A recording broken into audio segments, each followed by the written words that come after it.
Hi. So once again എല്ലാവർക്കും income from other source എന്ന് പറയുന്ന നമ്മുടെ ഇൻകം ടാക്സിലെ അവസാനത്തെ ഹെഡ്, അതിൻ്റെ ബേസിക് ആയിട്ടുള്ള കുറച്ച് ഇൻഫോർമേഷനാണ് നമ്മൾ ഈ ഒരു വീഡിയോയിലേക്ക് ചെയ്യുന്നത്. അപ്പോൾ ഇതിലേക്ക് സ്വാഗതം. നമ്മൾ ഇതിന് മുന്നേ നമ്മൾ എന്ത് ചെയ്തിട്ടുണ്ട്, ഒരു വീഡിയോ ചെയ്തിട്ടുണ്ട്. അതിൽ ഇൻകം ടാക്സിലെ അവസാനത്തെ ഹെഡായിട്ട് ബന്ധപ്പെട്ടിട്ടുള്ള ഈ ഒരു അതർ സോഴ്സിൽ വരുന്ന പ്രധാനപ്പെട്ടിട്ടുള്ള ഒന്ന് രണ്ട് ടോപ്പിക്സ് എന്ന് പറഞ്ഞിട്ടുണ്ടെങ്കിൽ നമ്മൾ TDS, അതുപോലെ തന്നെ എന്താണ് ഗ്രോസപ്പ്, അതുപോലെ തന്നെ എന്താണ് സെക്യൂരിറ്റീസ്, ഈ കാര്യങ്ങളെക്കുറിച്ചൊക്കെ നമ്മൾ ഒരു പിക്ചർ നൽകിയിട്ടുണ്ടായിരുന്നു. അപ്പോൾ ഈ കാര്യങ്ങളൊക്കെ നമ്മളെ കണക്ക് ചെയ്യുമ്പോൾ വളരെ അത്യാവശ്യമായിട്ട് നമുക്ക് വേണ്ട കാര്യങ്ങളാണ്. അതുകൊണ്ടാണ് അത് തുടക്കത്തിൽ നിന്ന് നമ്മൾ പരാമർശിച്ചത്.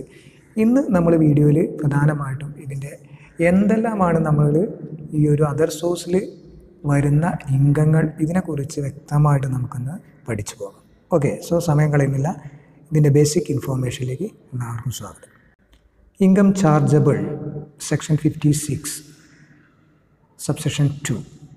നമ്മൾ ഇൻകം ടാക്സിൽ ഇതിൻ്റെ ഒരു സെക്ഷൻ പറയുന്നത് 56 മുതൽ 59 വരെയുള്ള ഭാഗമാണ്. അതിൽ 56 സബ്സെക്ഷനിൽ 2 പറയുന്ന എന്തെല്ലാമാണ് ഈ അതർ സോഴ്സിൽ ടാക്സബിൾ ആവുന്ന കാര്യങ്ങൾ എന്നാണ്. നമുക്ക് ഓരോന്ന് നോക്കാം. Agriculture income from land situated outside India, ഇന്ത്യക്ക് പുറത്ത് സിറ്റുവേറ്റ് ചെയ്യുന്ന ഒരു ലാൻഡിൽ നിന്ന് എന്ന് പറഞ്ഞിട്ടുണ്ടെങ്കിൽ ഒരു ഫോറിൻ അഗ്രികൾച്ചർ ഇൻകം എന്ന് വേണമെങ്കിൽ നമുക്ക് പറയാം. ഓക്കെ, അപ്പം നമുക്കെന്താണ്, പാകിസ്ഥാനിൽ ഒരു പ്രോപ്പർട്ടി ഉണ്ട്. ആ പ്രോപ്പർട്ടിയിൽ നമ്മൾ അഗ്രികൾച്ചർ ആക്ടിവിറ്റി നടത്തുകയാണ്. അതിന് കിട്ടിയിട്ടുള്ള വരുമാനമൊക്കെ ഉണ്ടെങ്കിൽ നമ്മൾ ഫോറിൻ അഗ്രികൾച്ചർ ഇൻകം എന്ന് പറയും. അതൊക്കെ ചാർജ് ചെയ്യുന്നത് എവിടെയാണ്? അതർ സോഴ്സിലാണ്. ഓക്കെ, സാധാ അഗ്രികൾച്ചർ ഇൻകം എന്ന് പറയുന്നത്, ഇന്ത്യൻ അഗ്രികൾച്ചർ ഇൻകം എന്ന് പറയുന്നത് എക്സംപ്റ്റ് ആണ് എന്നുള്ളത് കാര്യം നമ്മൾ പഠിച്ചിട്ടുണ്ട്. Okay, then receipt from person other than employer, അതായത് ഇപ്പം ഈ താഴെ പറയുന്ന കാര്യങ്ങളൊക്കെ യൂണിവേഴ്സിറ്റീൻ്റെ കയ്യിൽ നിന്ന് എന്തെങ്കിലും നമുക്ക് ഫീയോ മറ്റു കാര്യങ്ങളൊക്കെ കിട്ടിയിട്ടുണ്ടെങ്കിൽ, MP MLA ഇവർക്കൊക്കെ കിട്ടുന്ന സാലറി, അതുപോലെ തന്നെ family pension received by member of family pension receive ചെയ്യാം. നമ്മളെ ഫാമിലിയിൽ ആരെങ്കിലും അത് റിസീവ് ചെയ്തിട്ടുണ്ടെങ്കിൽ അത്, പിന്നെ interest of unrecognised provident fund, unrecognised provident ഫണ്ടിൽ നിന്ന് കിട്ടുന്ന ഇൻട്രസ്റ്റ്, ഇതൊക്കെ ഏതിലാണ് വരിക? ഇതൊക്കെ നമ്മൾ അതർ സോഴ്സിൽ വരും. ഈ ഫാമിലി പെൻഷൻ എന്ന് പറഞ്ഞിട്ടുണ്ടെങ്കിൽ അതിനെക്കുറിച്ച് ഒന്നുകൂടി ഡീറ്റെയിൽഡേക്ക് പോവുകയാണെങ്കിൽ, ഇപ്പോൾ സാധാരണയായിട്ട് ഇതെന്താണ്, ഒരു റെഗുലറായിട്ട് ഒരു മന്ത്ലി എമൗണ്ടാണ് payable by the employer to a person belonging to the family of deceased employee എന്നാണ്. അതായത് നമ്മളെ വീട്ടിലിപ്പോൾ അല്ലെങ്കിൽ ഒരു വിധവ ഉണ്ടെങ്കിൽ, അപ്പോൾ ഭർത്താവ് മരിച്ചിട്ടുണ്ടെങ്കിൽ ഭാര്യയ്ക്ക് എന്ത് കിട്ടും? വിധവ പെൻഷൻ കിട്ടും. അത് ഫാമിലി പെൻഷൻ എന്ന് പറയുന്ന ഒരു ഗണത്തിൽ നമുക്ക് ഉൾപ്പെടുത്താൻ പറ്റും. ഓക്കെ, അപ്പോൾ ഇവർക്ക് ഇങ്ങനെ പെൻഷൻ കിട്ടുമ്പോൾ അതിനെന്താണ്, ആ കിട്ടിയ എമൗണ്ട് ഉണ്ടല്ലോ, പെൻഷൻ തുക ഉണ്ടല്ലോ, അതിൻ്റെ 1/3 മൂന്നിലൊരു ഭാഗം, അല്ലെങ്കിൽ 15,000 15,000, അതിലേതാണോ കുറവ് അത് ഡിഡക്റ്റ് ചെയ്യാൻ പറ്റും. ഓക്കെ, ഇപ്പോൾ സപ്പോസ് ഒരു 60,000 രൂപ പെൻഷൻ കിട്ടിയിരിക്കുക. അങ്ങനെയാണെങ്കിൽ കിട്ടിയ 60,000 മുഴുവൻ ടാക്സ് ചെയ്യേണ്ട ആവശ്യമില്ല. അതിനെന്താണ്, ഇതിൻ്റെ 1/3. ഇപ്പോൾ 60,000ൻ്റെ 1/3 എന്ന് പറയുമ്പോൾ 20 20 60, സോ 20,000 ഓർ 15,000 15,000, ഇതിലേറ്റവും കുറവേതാവും, അപ്പോൾ 15,000. അത്രയും എന്താണ് നമുക്ക് ഈ എമൗണ്ടിൽ നിന്ന് എക്സംപ്റ്റ് ചെയ്യാം. അതായത് നിങ്ങൾക്ക് 60,000 കിട്ടിക്കഴിഞ്ഞാൽ 60,000 നിന്ന് ഈ 15,000 കുറച്ചിട്ട് ബാക്കിയുള്ള എമൗണ്ട്, അപ്പോൾ എത്ര ഉണ്ടാകുക? 45 രൂപ. ഇതിനെന്ത് ചെയ്താൽ മതി? ടാക്സ് കൊടുത്താൽ മതി. സോ ഇങ്ങനെ ഒരു എക്സംഷൻ, ഒരു സ്റ്റാൻഡേർഡ് ഡിഡക്ഷൻ ആർക്ക് അലവബിളാണ്? നമ്മളെ ഫാമിലി പെൻഷൻ റിസീവ് ചെയ്യുന്ന മെമ്പർക്ക് കിട്ടും. 1/3 of such pension or 15,000 whichever is less എന്നാണ്. അതിലേറ്റവും കുറവ് ഏതാണോ അത് ഇവർക്ക് എക്സംപ്റ്റ് കിട്ടും. ആ കാര്യങ്ങളൊന്ന് മനസ്സിൽ ഓർമ്മിച്ചാൽ മതി. ഓക്കെ, ദെൻ അതുപോലെ തന്നെ ഇൻകം ഫ്രം സബ്ലെറ്റിങ്. സബ്ലെറ്റ് ചെയ്യാൻ എന്താണ്? സബ് ലെറ്റിംഗ് അറിയണമെങ്കിൽ നമ്മൾ വാടകയ്ക്ക് എടുത്ത സാധനം വീണ്ടും നമ്മൾ വാടകയ്ക്ക് കൊടുക്കുക, അതാണ് സബ് ലെറ്റിംഗ് എന്ന് പറയുന്നത്. ഓക്കെ, അത് വരും. പിന്നെ ഗ്രൗണ്ട് റെൻറ്റ് നമ്മൾ എന്താണ് ഇത് വാടകയ്ക്ക് അങ്ങനെ എന്താണ് കൊടുക്കുകയാണെങ്കിൽ ഒരു ഭൂമി നമ്മൾ പാട്ടത്തിന് കൊടുക്കുക, ആ രീതിയിലൊക്കെ വരികയാണെങ്കിലൊക്കെ എന്താണ് അതിൽ നിന്ന് കിട്ടുന്ന എന്തെങ്കിലുമൊക്കെ വരുമാനമൊക്കെ ഉണ്ടെങ്കിൽ അതൊക്കെ നമുക്ക് ഇതിലേക്ക് ഉൾപ്പെടുത്താവുന്നതാണ്. Then royalty from writing books, ബുക്കുകളൊക്കെ എഴുതുകയാണെങ്കിൽ അതിൽ നിന്ന് കിട്ടുന്ന റോയൽറ്റി അതൊക്കെ ഇതിലാണ് വരിക. പിന്നെ directors fees or sitting fees etcetera, കമ്പനിയുടെ ഡയറക്ടേഴ്സ് അവർക്ക് കിട്ടുന്ന ഫീസും കാര്യങ്ങളൊക്കെ ആണെങ്കിൽ അവരൊക്കെ എന്താണ് അതൊക്കെ ഈ ഹെഡിൽ വരും. പിന്നെ എല്ലാ ക്യാഷ്വൽ ഇൻകം വരും. ഓക്കെ, ക്യാഷ്വൽ ഇൻകം എന്ന് പറഞ്ഞാൽ എന്താണെന്ന് അറിയാലോ, നോൺ റെക്കറിങ് ഇൻ നാച്ചുറാണ്, ആവർത്തിക്കാതെ സംഭവിക്കുന്ന അല്ലെങ്കിൽ ഒരു ആകസ്മികമായിട്ട് നമുക്ക് കിട്ടുന്നതൊക്കെയാണ്. ഓക്കെ, തികച്ചും ആക്സിഡൻ്റലായിട്ട് സംഭവിക്കുന്നതാണ്. ഇപ്പോൾ വിന്നിങ് ഫ്രം ലോട്ടറി അടിക്കുക, ദിവസങ്ങൾ ലോട്ടറി അടിക്കില്ലല്ലോ അല്ലേ, അത് ക്രോസ് വേർഡ് പസിൽസ് എന്ന് പറഞ്ഞാൽ എന്താ അറിയില്ലേ, നമ്മൾ ഈ ഒരു പദപ്രശ്നം എന്നൊക്കെയുള്ള രീതിയിലാണ് നമുക്ക് വേണമെങ്കിൽ പറയാം. നിങ്ങൾ ഈ സുഡോക്കൊക്കെ കളിക്കുമ്പോൾ നിങ്ങൾ ശ്രദ്ധിച്ചില്ലേ, കുറേ കള്ളിയൊക്കെ വെച്ചിട്ട് അപ്പോൾ അത് പൂരിപ്പിച്ച് കൊടുക്കുക, അതൊരു ഗെയിമാണ്. അപ്പോൾ അതിൽ നിന്ന് കിട്ടുന്നത് അത് എപ്പോഴും കിട്ടിക്കോണമെന്നില്ല. ഓക്കെ, സോ അത്. പിന്നെ ഗാംബ്ലിങ്, ചൂതാട്ടം. ഓക്കെ, ബെറ്റിങ് നിങ്ങൾക്ക് അറിയുന്നതാണ്. പിന്നെ കാർഡ് ഗെയിം സീറ്റ് കളി എന്നുള്ള അർത്ഥത്തിൽ തന്നെ. പിന്നെ ഹോഴ്സ് റേസ് കുതിര. ഓക്കെ, അപ്പോൾ അതിൻ്റെ റേസ്. അപ്പോൾ ഇതൊക്കെ എന്താണ്, ഇതൊക്കെ മൊത്തത്തിൽ എന്താണ് കാഷ്വൽ ഇൻകം എന്നുള്ള ഗണത്തിലാണ് വരിക. അപ്പോൾ ഈ കാഷ്വൽ ഇൻകത്തിൻ്റെ ഒക്കെ പ്രത്യേകത എന്താ വെച്ചിട്ടുണ്ടെങ്കിൽ ഇതൊക്കെ നമ്മൾ എയിലാണ് വരിക, ഇതൊക്കെ നമ്മൾ അതർ സോഴ്സിലാണ് നമ്മൾ ഇതിൻ്റെയൊക്കെ ടാക്സിൻ്റെ ട്രീറ്റ്മെൻറ്റ് വരിക. ശ്രദ്ധിക്കേണ്ട ഒരു കാര്യം കേട്ടോ, ഇതായിട്ട് ബന്ധപ്പെട്ട എന്തെങ്കിലും എക്സ്പെൻസ് ഉണ്ടെങ്കിൽ, ഇപ്പോൾ ലോട്ടറി എടുക്കാൻ നിങ്ങൾക്ക് എന്താണ്, ലോട്ടറി അടിച്ചു, ഒരു 10 ലക്ഷം ലോട്ടറി അടിച്ചു, അതിന് പിന്നെ നിങ്ങളെന്താണ് ഒരു 50,000 ടിക്കറ്റ് എടുത്തിരിക്കാം. അങ്ങനെയാണെങ്കിൽ ആ ടിക്കറ്റ് ഉണ്ടല്ലോ എക്സ്പെൻസ് അത് കുറയ്ക്കാൻ പറ്റില്ല. സോ ക്യാഷ്വൽ ഇൻകത്തിൻ്റെ പ്രത്യേകത എന്താണ്, അതിൻ്റെ എക്സ്പെൻസസ് എന്ന് പറയുന്ന സംഭവം അല്ലെങ്കിൽ എന്തെങ്കിലും ലോസ് ഒക്കെ ഉണ്ടായിട്ടുണ്ടെങ്കിൽ അത് ഡിഡക്റ്റ് ചെയ്യാൻ പറ്റില്ല. ഓക്കെ, അപ്പോൾ നിങ്ങൾക്ക് എത്രയാണോ ലോട്ടറി അടിച്ചത് ആ എമൗണ്ട് തന്നെ നമ്മൾ എടുക്കണം, അല്ലാതെ അതിനെന്താണ് ചിലവായ എമൗണ്ട് കുറച്ചിട്ട് ബാക്കിയുള്ള ടാക്സ് ചെയ്യാമെന്നുള്ള പരിപാടി പറ്റൂല എന്നർത്ഥം. ഓക്കെ, കൂടുതൽ കാര്യങ്ങൾ നമ്മൾ കണക്കിൽ വെച്ച് പറയാം. പിന്നെ അതുപോലെ തന്നെ എന്താണ് income received under keyman insurance policy. Keyman insurance പോളിസിയായിട്ട് ബന്ധപ്പെട്ടുള്ള എന്തെങ്കിലും ഇൻകൊക്കെ കിട്ടുകയാണെങ്കിൽ അത് കീമാൻ ഇൻഷുറൻസ് പോളിസിനെ കുറിച്ച് നമ്മൾ മുന്നൊരു വീഡിയോസിൽ പറഞ്ഞിട്ടുണ്ടായിരുന്നു. ഓക്കെ, അപ്പോൾ ഇത് കമ്പനി സാധാരണഗതിയിൽ എന്താണ് അവിടുത്തെ എംപ്ലോയീസിൻ്റെ ഒക്കെ പേരിൽ എടുക്കുന്ന പോളിസിയാണ്. എല്ലാ സ്ഥാപനങ്ങളിലും ഒരു കീമാൻ ഉണ്ടായിരിക്കും, അയാൾ ഡിപ്പെൻഡ് ചെയ്തായിരിക്കും ചിലപ്പം ആ ഒരു സ്ഥാപനമൊക്കെ പോകുന്നത്. അപ്പോൾ അയാളുടെ പേരിൽ എന്ത് ചെയ്യും, ഒരു പോളിസിയൊക്കെ എടുത്തിട്ടുള്ളുണ്ട്. സാധാരണഗതിയിൽ എംപ്ലോയീസിൻ്റെ പേരിൽ എംപ്ലോയർ എടുത്തിടാറുണ്ട് ഈ ഒരു പോളിസി. അപ്പോൾ അങ്ങനെ എന്തെങ്കിലും അതിന് എന്താണ് എംപ്ലോയീസിന് എന്തെങ്കിലും ആക്സിഡൻറ്റോ അല്ലെങ്കിൽ എന്തെങ്കിലും മരണമൊക്കെ സംഭവിക്കുന്ന സമയത്തോ അല്ലെങ്കിൽ എന്താണ് ആ ഡ്യൂ ഡേറ്റ് കഴിഞ്ഞാലൊക്കെ എന്താണ് ഈ പോളിസിൻ്റെ ഒരു തുക കിട്ടും. അത് കിട്ടുകയാണെങ്കിൽ അതൊക്കെ എന്താണ് അതൊരു വരുമാനമാണ്, അത് ഈ ഹെഡിലാണ് കാണിക്കുക. ഓക്കെ, കൂടുതൽ കാര്യങ്ങൾ നമുക്ക് കണക്കിൽ ഇതായിട്ട് ബന്ധപ്പെട്ട് വരുമ്പോൾ പറയാം. ദെൻ ഗിഫ്റ്റ്, എല്ലാ ഗിഫ്റ്റും എന്താണ് ഈ ഹെഡിലാണ് വരിക. ഗിഫ്റ്റ് ശ്രദ്ധിക്കേണ്ടത്, ഗിഫ്റ്റിൻ്റെ ഒരു പ്രത്യേകത എന്താ വെച്ചാൽ ഗിഫ്റ്റായിട്ട് ബന്ധപ്പെട്ട കണക്ക് നമുക്ക് ചെയ്യാം. ഗിഫ്റ്റ് 50,000 രൂപ വരെ നിങ്ങൾക്ക് എന്തെങ്കിലും ഗിഫ്റ്റ് കിട്ടിയിട്ടുണ്ടെങ്കിൽ അത് നിങ്ങൾക്ക് എക്സെപ്റ്റഡ് ആണ്. ടോട്ടൽ ഗിഫ്റ്റ് പല ആളുകളുടെ കയ്യിൽ നിന്ന് നിങ്ങൾക്ക് ഗിഫ്റ്റ് കിട്ടി ഒക്കെപ്പാടെ കൂട്ടിയപ്പോൾ 50 റുപ്യേൻ്റെ താഴെയുള്ളൂ അല്ലെങ്കിൽ 50,000 ഉള്ളൂ, അങ്ങനെയാണെങ്കിൽ അത് ടാക്സ് ചെയ്യേണ്ട ആവശ്യമില്ല. പിന്നെ നിങ്ങളുടെ കല്യാണത്തിന് ആരും ഗിഫ്റ്റ് എന്ത് തരികയാണെങ്കിലും അത് എത്ര എമൗണ്ട് ആയാലും ശരി അത് എക്സെപ്റ്റഡ് ആണ്. പിന്നെ അതുപോലെ തന്നെയാണ് gift under a will or by way of inheritance, അതായത് വിൽപത്ര പ്രകാരമൊക്കെ കിട്ടുകയാണ്. ഇപ്പോൾ നിങ്ങൾ എന്താണ് നിങ്ങളുടെ ഗ്രാൻഡ് ഫാദർ അദ്ദേഹം എന്താണ് നിങ്ങൾക്ക് ഒരു എഴുതി വെച്ചിട്ടായിരുന്നു എൻ്റെ മരണശേഷം ഇന്ന പ്രോപ്പർട്ടി ഇന്ന ആൾക്കാണ്, അതൊരു ഗിഫ്റ്റായിട്ട് കിട്ടുകയാണെങ്കിൽ അങ്ങനെയൊക്കെ ആണെങ്കിൽ എന്താണ് അതൊക്കെ എക്സെപ്റ്റഡ് ആണ്. അതുപോലെ gift from any local authority, അതുപോലെ തന്നെ ട്രസ്റ്റ്, യൂണിവേഴ്സിറ്റി, ഇത്തരത്തിലുള്ള കാര്യങ്ങളൊക്കെ അതിനൊക്കെ എന്തെങ്കിലുമൊക്കെ എന്താണ് ഗിഫ്റ്റ് കിട്ടുകയാണെങ്കിൽ അതൊക്കെ എന്താണ് അതിൻ്റെ വാല്യൂ ഒക്കെ എക്സെപ്റ്റഡ് ആണ്. പിന്നെ അതുപോലെ തന്നെ എന്താണ് റിലേറ്റീവിൻ്റെ കയ്യിൽ നിന്ന് ഗിഫ്റ്റ് കിട്ടുകയാണെങ്കിൽ എക്സെപ്റ്റഡ് ആണ്. അപ്പോൾ ഈ റിലേറ്റീവ് ആരാന്നുള്ളതൊരു ചോദ്യമാണ്. ആ റിലേറ്റീവ് ആരൊക്കെ എന്നുള്ളതാണ് നമ്മളിവിടെ കൊടുത്തിരിക്കുന്നത്. ഈ റിലേറ്റീവിൻ്റെ പരിധിയിൽ വരുന്നത് എന്താണ്, ഇൻഡിവിജ്വൽ ആണെങ്കിൽ സ്പൗസ് എന്ന് പറഞ്ഞാൽ ആരാണ്, നമ്മുടെ ജീവിത പങ്കാളി. ഇപ്പോൾ ഭാര്യ ആണെങ്കിൽ ഭർത്താവിനാണെങ്കിൽ ഭാര്യ, അല്ലേ? ഇങ്ങനെ ആണെങ്കിൽ നമുക്ക് പറയാം. അതാണ് സ്പൗസ് എന്നുകൊണ്ട് ഉദ്ദേശിക്കുന്നത്. അതുപോലെ തന്നെ brother or sister of the ഇൻഡിവിജ്വലിൻ്റെ നമ്മുടെ ബ്രദർ സിസ്റ്ററൊക്കെ.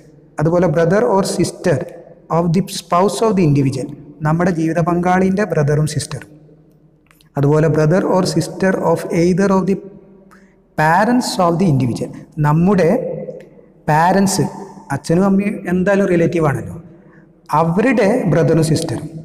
ഓക്കെ. പിന്നെ any lineal ascendant or descendant of the individual എന്ന് പറഞ്ഞിട്ടുണ്ടെങ്കിൽ ഇവിടെ ഉദ്ദേശിക്കുന്നത് എന്താ വെച്ചിട്ടുണ്ടെങ്കിൽ ഇപ്പോൾ ബ്ലഡ് റിലേഷനൊക്കെയാണ് പറയുന്നത്. ഈ കാര്യങ്ങളൊക്കെ പറയുന്നതാണ്.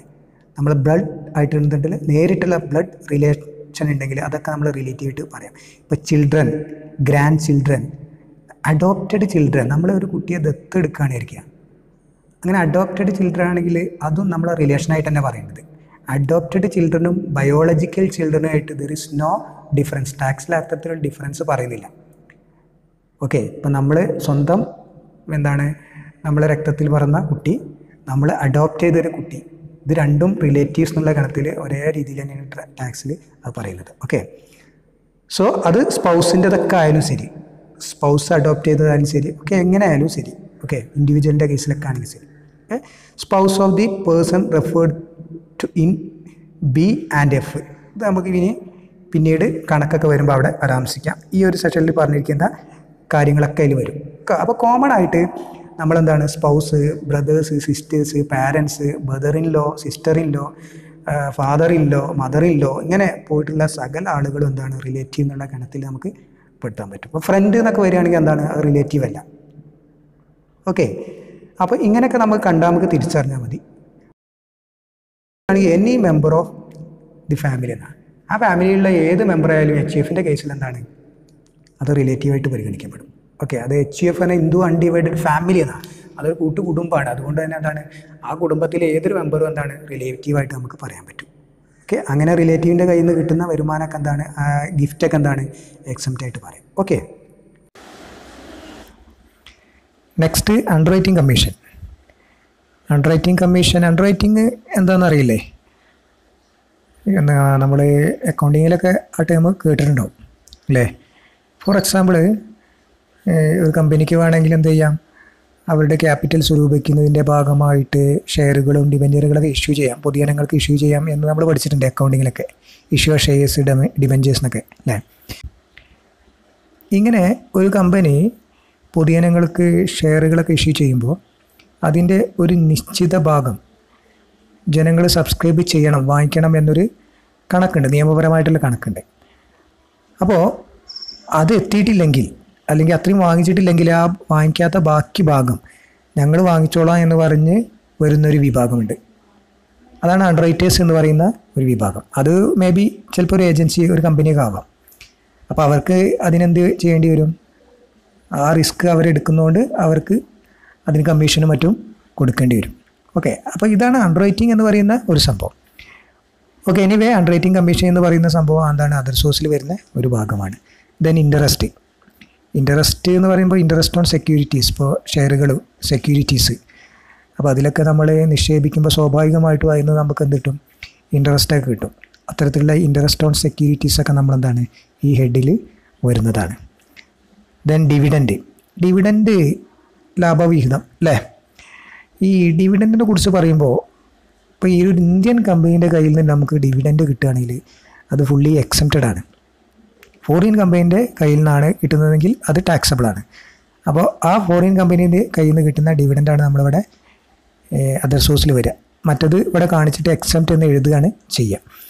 ഒരു കോപ്പറേറ്റീവ് സൊസൈറ്റീൻ്റെ കയ്യിൽ നിന്നാണ് ഡിവിഡൻറ്റ് കിട്ടുന്നതെങ്കിൽ അത് ടാക്സബിളാണ്. പക്ഷേ അതിനെന്തുണ്ടാവില്ല, അതിന് TDS പിടിക്കില്ല. ഗവൺമെൻറ് TDS പിടിക്കുന്നില്ല എന്ന് മാത്രമാണ് അതിൻ്റെ ഒരു പ്രത്യേകത. TDSനെ കുറിച്ചൊക്കെ നമ്മൾ പറഞ്ഞു തരുന്നു. ഓക്കെ. അപ്പോൾ അതാണ് ഡിവിഡൻറ്റ് ആയിട്ട് ബന്ധപ്പെട്ട് നമ്മൾ ഓർമ്മയിലേക്ക് നമ്മൾ വെക്കേണ്ട കാര്യങ്ങൾ. Then income from undisclosed source. അതിൽ തന്നെ പറഞ്ഞിട്ടുണ്ട് അൺഡിസ്ക്ലോസ്ഡ് സോഴ്സ് എന്ന് പറഞ്ഞിട്ടുണ്ടെങ്കിൽ മറ്റൊരു സോഴ്സിലും പറഞ്ഞിട്ടില്ലെങ്കിൽ, ഡിസ്ക്ലോസ് ചെയ്തിട്ടില്ലെങ്കിൽ അതെവിടെ വരും? സ്വാഭാവികമായിട്ടും അത് നമ്മുടെ അതർ സോഴ്സിൽ തന്നെയാണ് വരിക. ഓക്കെ. ദെൻ അതുപോലെ തന്നെ income from let out machinery, plant, furniture, etc. if not accessible under the head business or profession, etc. അപ്പോൾ സാധാരണഗതിയിൽ ഈ let out machinery, plant, furniture ഇതൊക്കെ മേ ബി അത് ബിസിനസ്സിലൊക്കെ വന്നേക്കാം. ഇനി അവിടെ ഒന്നും മെൻഷൻ ചെയ്തിട്ടില്ലെങ്കിൽ നമ്മൾ എവിടെ കാണിക്കാം? നമുക്ക് ഈ ഒരു അതർ സോഴ്സിലും മെൻഷൻ ചെയ്യുന്നതുകൊണ്ട് കുഴപ്പമില്ല. Okay, then kinds of securities. സെക്യൂരിറ്റീസിനെ കുറിച്ച് നമ്മൾ വ്യക്തമായിട്ട് കഴിഞ്ഞ ഒരു വീഡിയോയിൽ പറഞ്ഞതാണ്, അതുകൊണ്ട് അത് റിപ്പീറ്റ് ചെയ്യുന്നില്ല. ഇതിൽ നിങ്ങൾ ഈ ഒരു കാര്യങ്ങൾ ഇതൊക്കെയാണ് ടാക്സ് ഫ്രീ ഗവൺമെൻറ് സെക്യൂരിറ്റീസിൽ വരുന്നത് എന്ന് മാത്രം നോട്ട് ചെയ്താൽ മതി. അപ്പോൾ 12-year national saving annuity certificate, national defence gold bond 1980, special bearer bond 1991, post office cash certificate, treasury saving deposit certificate, national plan certificate, national plan saving certificate, post office national saving certificate, post office saving bank account. ഇവിടെ ശ്രദ്ധിക്കട്ടോ, ഈ post of saving bank account ഉണ്ടല്ലോ, ഇവിടെ ഒരു കാര്യം കൂടി മനസ്സിൽ ഓർമ്മിക്കുക. Maximum exemption individual case അല്ലെങ്കിൽ ഇൻഡിവിജ്വൽ അക്കൗണ്ട് ആണെങ്കിൽ 3500, ജോയിൻ്റ് അക്കൗണ്ട് ആണെങ്കിൽ 7000. Okay, post office cumulative time deposit account, special deposited scheme 1981, പിന്നെ gold deposit bond 1999, then bond issued by local authority. ഇത്രയും ഒന്ന് നോട്ട് ചെയ്തിടുക. ഓക്കെ, ഇതൊക്കെ ടാക്സ് ഫ്രീ ആണ്. ഇതിന്ന് ഇത്തരം സെക്യൂരിറ്റീസിന് നമ്മൾ ഇൻവെസ്റ്റ് ചെയ്യുമ്പോൾ അതിൽ നിന്ന് കിട്ടുന്ന ഇൻട്രസ്റ്റിന് നമ്മൾ എന്ത് ചെയ്യേണ്ട? ടാക്സ് അടയ്ക്കേണ്ട ആവശ്യമില്ല എന്നാണ് പറഞ്ഞത്. Okay, then less tax government securities എന്താണെന്നുള്ളത് നമ്മൾ പറഞ്ഞിട്ടുണ്ടായിരുന്നു. ഈ നോട്ട്സൊക്കെ ആവശ്യമെങ്കിൽ ഒന്ന് എഴുതിയെടുക്കാം. Tax free non government securities, less tax non government securities. Okay, ഒരു പിക്ചറൈസ് ചെയ്തിട്ട് പറയുകയാണെങ്കിൽ സെക്യൂരിറ്റീസ് എന്താണെന്നുള്ളത്. The term security has not been defined by income tax, but the security generally mean document acknowledging the ഡെപ്റ്റ് taken by the government or some other establishment from general public. പബ്ലിക്കിൻ്റെ കയ്യിൽ നിന്ന് നമ്മളെന്താണ് കടം വാങ്ങിക്കുമ്പോൾ അതിന് പകരമായിട്ട് അവർക്ക് കൊടുക്കുന്ന ഒരു ഡോക്യുമെൻറ്റ്, ഒരു എവിഡൻസ് ഉള്ള നിലയ്ക്കാണ് സെക്യൂരിറ്റീസ് നമ്മൾ കാണേണ്ടത്. It held by an investor or creditor as guarantee of his right to receive payment. അപ്പോൾ അതൊരു ഗ്യാരണ്ടി പേപ്പറായിട്ടാണ് അവരെ സംബന്ധിച്ച് പറയുന്നത്, ഇൻവെസ്റ്ററെ സംബന്ധിച്ച് അല്ലെങ്കിൽ ക്രെഡിറ്ററെ സംബന്ധിച്ച് പറയുന്നത്. രണ്ട് തരത്തിലുള്ള securities, government securities, commercial securities. Government securities 2 tax free, less tax. അതുപോലെ തന്നെ ഇവിടെയും 2 ഉണ്ട്. ഓക്കെ, ഗവൺമെൻറ് സെക്യൂരിറ്റീസിൻ്റെ പൊതുവായിട്ടുള്ള സ്വഭാവം TDS ഉണ്ടാവില്ല എന്നാണ്. ടാക്സ് ഫ്രീ ഫുള്ളി എക്സെപ്റ്റ് ആണ്. ലെസ് ടാക്സ് എന്ന് പറയുന്നത് ടാക്സബിൾ തന്നെയാണ്, പക്ഷേ TDS ഇല്ലാത്തതുകൊണ്ട് നമ്മൾ ഗ്രോസ് അപ്പ് ചെയ്യേണ്ട ആവശ്യമില്ല. കിട്ടിയ എമൗണ്ട് അതുപോലെ തന്നെ നമ്മൾ എഴുതിയാൽ മതി. Okay, tax free commercial securities എന്ന് പറയുമ്പോൾ അതെന്താണ്? നമ്മൾ ടാക്സ് ചെയ്യേണ്ട, പക്ഷേ നമുക്ക് വേണ്ടി കമ്പനി എന്ത് ചെയ്യുന്നുണ്ടാവും? ടാക്സ് കൊടുക്കുന്നുണ്ടാവും. അതിന് ശേഷമാണ് നമുക്ക് കിട്ടുന്നത്. സോ നമ്മൾ നിർബന്ധമായിട്ടും ഗ്രോസ് ചെയ്യണം. ലെസ് ടാക്സ് എന്ന് പറയുന്നത് ടാക്സബിൾ സെക്യൂരിറ്റീസ് തന്നെയാണ്. അതിലെ കണ്ടീഷൻ എന്ന് പറയുന്നത് when amount of interest received is given gross up. അങ്ങനെയാണെങ്കിൽ ഗ്രോസ് അപ്പ് ചെയ്യണം. അതല്ല പെർസെൻറ്റേജ് ഓഫ് ഇൻട്രസ്റ്റ് ആണ് ക്വസ്റ്റ്യനിൽ തന്നിരിക്കുന്നതെങ്കിൽ ഗ്രോസ് അപ്പ് ചെയ്യാതെ തന്നെ എഴുതിയാൽ മതി. ഓക്കെ, TDSനെ കുറിച്ച് നമ്മളെന്താണ് പറഞ്ഞിട്ടുണ്ടായിരുന്നു ഫസ്റ്റ് വീഡിയോസിൽ. അപ്പോൾ ആ വീഡിയോ കാണാത്തവരെന്ത് ചെയ്യുക? ആ വീഡിയോ ഒന്ന് കാണണം. അപ്പോൾ TDSൻ്റെ റേറ്റ് ക്യാഷ്വൽ ഇൻകത്തിൻ്റെ ഒക്കെ എന്താണ് 30% എന്ന് നമ്മൾ പറഞ്ഞിട്ടുണ്ടായിരുന്നു. ക്യാഷ്വൽ ഇൻകം എന്ന് പറയുന്നത് എങ്ങനെ? ഈ പറഞ്ഞ കാര്യങ്ങളൊക്കെ ക്യാഷ്വൽ ഇൻകമാണ് കേട്ടോ. പിന്നെ from lottery, card game, betting, gambling, crossword puzzles, etcetera. Okay, റേസോഴ്സൊക്കെ അതിൽ വരുന്ന സംഭവം തന്നെയാണ്. അപ്പോൾ അതൊക്കെ 30%. സെക്യൂരിറ്റീസിൻ്റെ കേസിലൊക്കെ 10%. അത് ലിസ്റ്റ് ചെയ്ത സെക്യൂരിറ്റി ആയാലും ശരി, നോട്ട് ലിസ്റ്റഡ് ആണെങ്കിലും ശരി. ഓക്കെ, അപ്പോൾ സെക്യൂരിറ്റീസ് കണ്ടാൽ അതൊക്കെ എന്താണ് 10% എൻ്റെ TDS. ഈ 2 റേറ്റ് കാര്യമായിട്ട് നിങ്ങൾ TDSൻ്റെ റേറ്റ് പഠിച്ചു വെച്ചാൽ മതി. ഇനി അഡീഷണൽ ആയിട്ട് ഒരു കാര്യം കൂടി ഇവിടെ ശ്രദ്ധിക്കേണ്ട എന്താ വെച്ചിട്ടുണ്ടെങ്കിൽ, നിങ്ങൾ ഈ ഒരു പോയിന്റ് 10,000 വരെയാണെങ്കിൽ ഏത് winning from lottery, card game, betting, gambling, crossword puzzles does not exceed ₹10,000. 10,000 മുകളിൽ അല്ലാതിരിക്കുകയാണെങ്കിൽ അല്ലെങ്കിൽ 10,000 അതിൽ താഴെയാണെങ്കിൽ എന്താണ്? TDS പിടിക്കൂല. ഓക്കെ, TDS ഇല്ല അതിന്. ആൻഡ് ഹോഴ്സ് റേസ് ആണെങ്കിൽ എന്താണ്? 5,000 വരെ. അതിൻ്റെ മേലേക്കാണ് ടി ഡി എസ് ഉണ്ടാവും. 5000 വരെയാണെങ്കിൽ എന്തുണ്ടാകുക, ടി ഡി എസ് ഇല്ല. ഓക്കെ, അപ്പോൾ നിങ്ങൾ ഗ്രോസപ്പ് ചെയ്യേണ്ട ആവശ്യമൊന്നും ഉണ്ടാവില്ല. നേരെ എമൗണ്ട് അവിടെ കൊടുത്താൽ മതി. 10,000 ലോട്ടറിയും കടിക്കുകയാണെങ്കിൽ 16 റുപ്യേൻ്റെ ലോട്ടറി അടിച്ചാൽ ഗവൺമെൻറ് എന്താണ് അതിന് 30% കുറയ്ക്കില്ല. ആ 10,000 തന്നെ നിങ്ങളെ കയ്യിൽ തരും. അതാണ് ടി ഡി എസ് പിടിക്കില്ല എന്ന് പറഞ്ഞതിൻ്റെ അർത്ഥം കേട്ടോ.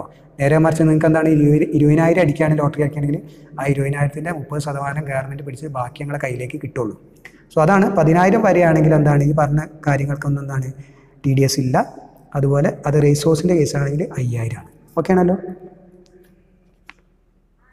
ദെൻ ബോണ്ട് വാഷിംഗ് ട്രാൻസാക്ഷൻ എന്ന് പറഞ്ഞത് ഇത് സാധാരണ ഇടയ്ക്കിടയ്ക്കൊക്കെ എക്സാമിന് ഞാൻ ചോദിച്ചു വരുന്നൊരു ഷോർട്ട് ക്വസ്റ്റ്യൻ ആണ്. എന്താണ് ബോണ്ട് വാഷിംഗ് ട്രാൻസാക്ഷൻ എന്ന് പറയുന്നത്?